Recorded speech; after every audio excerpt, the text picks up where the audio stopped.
Hey guys, I am IzDaisho, and I am here bringing you a gameplay commentary of some Magic. And today I am going to be playing Machinations, but first I want to show you the deck that I'm using. I guess it's going to be like a little deck guide, and then I'll just play some games afterwards. But anyway, previously you guys have been complaining about my mic. So, I'm using a new headset, and it's a little bit different, and it appears to be picking up on like my breathing, and whenever, I don't know, it just yells at you guys. So I'm trying to fix that. I moved the mic a little bit away from my face. Hopefully that'll work. If not, then I'll go back to using my old mic because that worked fine. But anyway, I haven't really play tested this too much. All I did was just unlock all the decks against some girl just yelled, but unlock all the decks against some computers, and now I am going to show it to you. Okay, Terramorphic Expanse. Obviously, I'm running all three colors. Definitely need these. Plus, the game doesn't really work if you don't run these because it just takes out land, and that's not what you want. Signal Pest is a great creature. It's got Battle Cry, and usually it doesn't even die, so it's a 1-drop 0/1, but it'll make all your other dudes stronger, so it's pretty good. Ethereum Sculptor is also a really good creature. It's really one of the main reasons that I'm running the deck the way it is. Artifact spells you cast cost 1 less to cast, so everything's a lot cheaper. You can play stuff really quickly early on, or you can play like your later creatures earlier. Especially if you get 2 of them out, it's pretty crazy. Go for the Throat is probably the best instant kill card in the format. Destroy target non-artifact creature, and it's only 2 costs. It's a really good card in real life, and it translates great to this game. Gust Skimmer isn't bad. He flies. I do like that fact about him. He's a 2/1 for 2. Plus, you don't really have. It doesn't matter which colors you have. And that's going to be a big deal in this deck. If you have 3 different colors and the only ways that you have to find new lands are 2 Pilgrim's Eyes and 3 Terramorphics, then you could be in some trouble sometimes.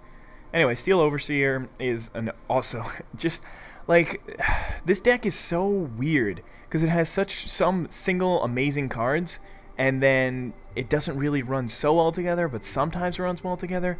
I don't know. Hopefully it'll run pretty well the way I'm trying to run it now. But anyway, Steel Overseer, put a +1/+1 counter on every creature. All your creatures are artifact creatures, so it doesn't matter. Tide Alistrix is a great defender, great attacker. He's just perfect. He's a 2-cost 2/1. The only problem is he costs a blue and a swamp, so it's hard to use. It's hard to use him. You can't always get both of those lands out there, especially turn 2, because that means that you pretty much have to start with them or start with a Terramorphic and one of them. So it's not always convenient, though. If you'll look, blue is the most common, so that's not so hard to get to. Dark Steel Plate I don't love that much, but it's not bad. I guess I could have taken it out and put in something different. Anyway, Dispense Justice. Target player sacks a creature. They sack 2 creatures if you have Metalcraft. If they have any kind of Umbra on them, then they die. If they're Shroud, Hexproof, whatever, all that stuff goes away because it's sacrificed. Amazing card. Etch Champion, great card. Etch Champion gains protection from all colors, as long as you have Metalcraft. So 2/2 for 3, awesome. Master of Ethereum, amazing. Gives all your guys better, and he's as strong as however many creatures you have at. And as you've noticed, there's a lot of small creatures in this deck. Pilgrim's Eye, 1/1, 3-cost flyer. Search your library for basic land. Snapsail Glider, 3-cost 2/2 flies. Got 4 of them in here, a good card. Cumberstone's new. Creatures your opponent's control get -1/-0.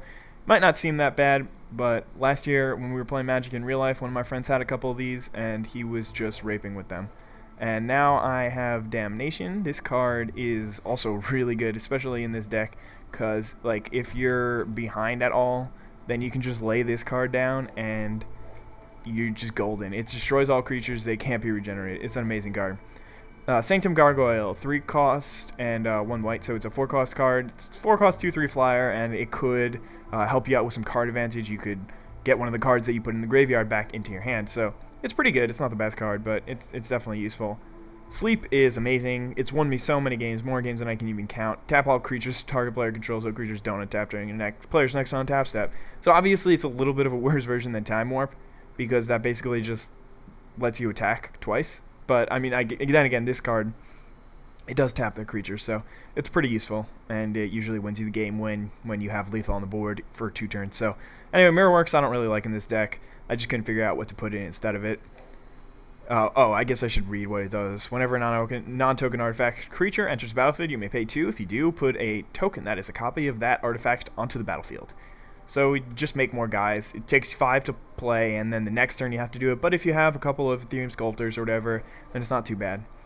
Razorfield Rhino he's not a good card. It's not a good creature. It's a 6 cost 4/4, and it could be a 6 cost 6/6. Best case scenario. Well, actually, it could be a 5 or 4 cost 6/6 if you have Ethereum Sculptor out. But it's not a great card. The reason why I have it in the deck is because I found that late game this deck was getting pummeled, and it really didn't have an answer to other people's big creatures. So I decided to leave some big creatures in. Wormcoil Engine is just an engine of destruction and doom and murder. But anyway, Death Touch Lifelink, whenever it dies, you put a 3/3 Death Touch and a 3/3 Lifelink onto the battlefield. Just an amazing card, no other way to explain it. Magister Sphinx is actually, he's really not bad. When you get him out, he's a 7 cost 5/5 flyer. When you get him out, which is pretty often, like if you're usually able to survive long enough with all the control and the Cumberstones, the Damnation and stuff, you're pretty much able to survive to turn 6, turn 7 when you can finally play this dude.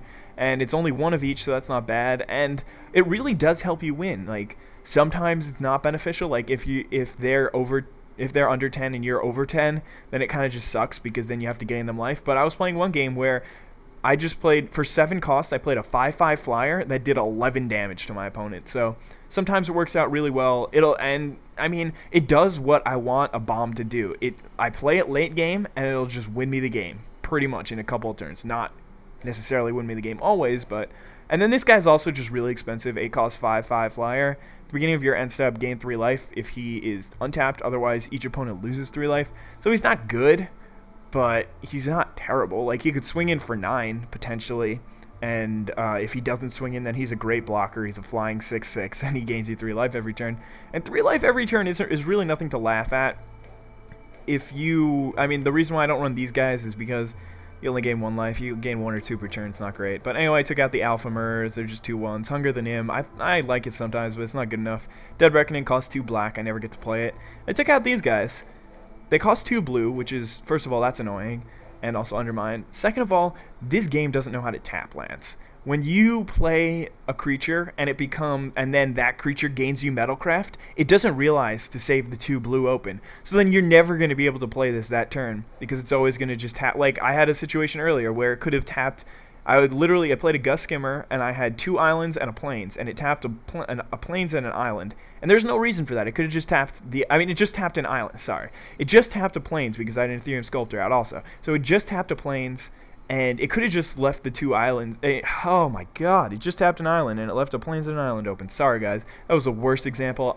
I'm pretty sure that was the worst example ever. Seer Sundial isn't terrible, but it's not that useful, and it's not always going to work for you. Shape Anew, I find it useless in this deck. I mean, I guess I do have... I don't know. Actually, I think I'm gonna throw this back in there, and I think I'm gonna take out 1 Snapcell Glider for it. Sorry, because what my normal reasoning is that most of the creatures aren't good, but then now that I have Mirrorworks, Razorfield Rhinos, I always had Wormcoil, but Sphinx is, once I have all those cards in, then there's actually a pretty good chance that I'm gonna get something better. Psychosis Crawler isn't bad. He does 1 damage to that person every turn, pretty much, but his power and toughness equal to cards in your hand. Like, I'm not running any of the other cards in my hand stuff, so not worth it. Stone Golem, 5 cost 4/4, not really worth it. Venser's Journal is actually really funny and can win you the game so often, but I don't like running it. This guy is just awful. Razorfield Thresher, 7 cost 6/4, wow. But he says danger on him, so he's a little scary. But Soulquake, return all creatures onto the battlefield to their owner's hands, graveyards, whatever. Everything goes back to your hand. Not worth it, unless you're running Venser's Journal, in which case it's amazing. Darksteel Colossus is hilarious. I actually, when my first game playing with this, or maybe my second game, I used Shape Anew and on Snapcell Glider or something like that, and I get Darksteel Colossus, and I was like, oh, well, that's why that's there. But anyway, I'm just gonna jump into a game, and I'm gonna use this deck, so you guys are like seeing the whole deal. I'm not actually cheating or anything. Wow, that was quick. That's what I love about the Xbox. You get in games so much quicker than the PS3. I mean, that's just one of the things I like. I also like the fact that you can... Wow, I think I just yelled at you guys. But anyway, I also like... Come on, bro, ready up. I also like the fact that the dashboard just pops right up. Like, it doesn't take 25 minutes. Ooh, I have a new message. Ooh. Yay, yay. All right, I have a new message. Let's check this. I'm kind of excited right now. New messages. Z Palin Magic. I don't even 5:58 p.m. Was I even on at 5:58 p.m.? I guess I might have been. Sorry, bro. I did not mean to ignore you. Okay. I play first. Do I like this hand? It's alright. I'll keep it. I don't love it. Actually, I probably would have thrown it back if I had thought about it a little bit longer. But he is running 72 cards, so that's good. That's immediately good for me. He could be running more, but... Alright, he is running that deck, so that's also pretty good for me. But it does mean that I think I'm gonna hold off on playing Etched Champion until I have some more guys out. Alright, so I'll play him... Well, hopefully I'll draw the land next turn. Damn. But I'll play him in 2 turns. I won't play him next turn. Next turn I'll play Gust Skimmer because I want to make sure that he has protection from all colors before I play him, because my opponent does have Spitting Earths, and he actually has a lot of stuff. He has like Fault Line, Cerebral Eruption, all that kind of stuff. I wonder what happens if they Fault Line and kill all my dudes, so then he doesn't have Metalcraft anymore, but he did when he was damaged, so I don't know. That would be interesting. Damnation, not very useful today. I have 0 swamps. This turned out to be a really bad keep. I don't know why my opponent swung in there. I guess he was thinking that I wouldn't block, but I could just swing back for 2, and he only swung at me for 1. Hopefully he'll swing in again next turn. And, well, he's actually probably going to lay a 3-drop, because he's playing Strength of Stone. Strength of Stone has tons of 3-drops. It's got Molten Ravager, Volshock, Heartstroker, Rock Slide Elemental. Ooh, there's a swamp. Swampert. Swampert is right on time. I could use another swamp, or an island wouldn't be... an island. A plains. I don't know why I always think of these as plains. Islands. Gah! Can't talk! No mana! Ah! Mana scared. Okay. Goblin Mountaineer. Whatevs. I don't really need to do much for the rest of the game. Hopefully I'll draw another swamp so that I can play... Oh, Signal Pest. That is nice. I think I'm just going to swing in with everybody and make these 2 fly. That is going to be my goal for today, to get 6 damage in, and then he goes down to 12, and unless he can do something about this, I'm going to win in 2 turns. Actually, no, I'm not going to win next turn, but I'm in pretty good shape, to be honest. So hopefully he doesn't really do much about this, and I can be victorious, because that'll be fun being victorious. And I don't know, if I win this game really quickly, then maybe I'll throw in another one after this, and then I want to head over to Grave Whispers. Somebody else asked me to play Grave Whispers, so I guess I'll do that also, but probably not in the same video. Okay. He probably has Fault Line. That's got to be the case. Somebody's knocking on my door, but I'm just going to ignore them. Sorry if you end up watching this video. I'm not just a jerk. I'm just trying to commentate this video. Stop knocking on my door. I'm scared. What if they get me? That would be the scariest thing ever. But he's at 3. He didn't Fault Line, so that's good. Looks like he pretty much gave up on this game. So you're gonna do the ultimate sign of giving up, which is just swinging for 2 when you don't need to. Or maybe he's got a Slag Storm. You never know. Anything is possible. But anyway, I am doing pretty well here. Darksteel Plate is interesting, but doesn't really seem like he's going to be relevant. And let's see. No instance, no instance, no instance. And GG, bro. That was a really, really quick victory. I don't really know what my opponent was doing, but I mean, that's one way to win with this deck, just really, really aggro and shit. But I guess I won on 3 lands, so that was nice. But I don't know what he was doing. What did he have in his hand that he couldn't play? Whatever. I'm going to play one more game here, but I think I'm going to put that in another video. So I hope you guys enjoyed this Machinations destruction and beatdown. Have a nice day. Bye.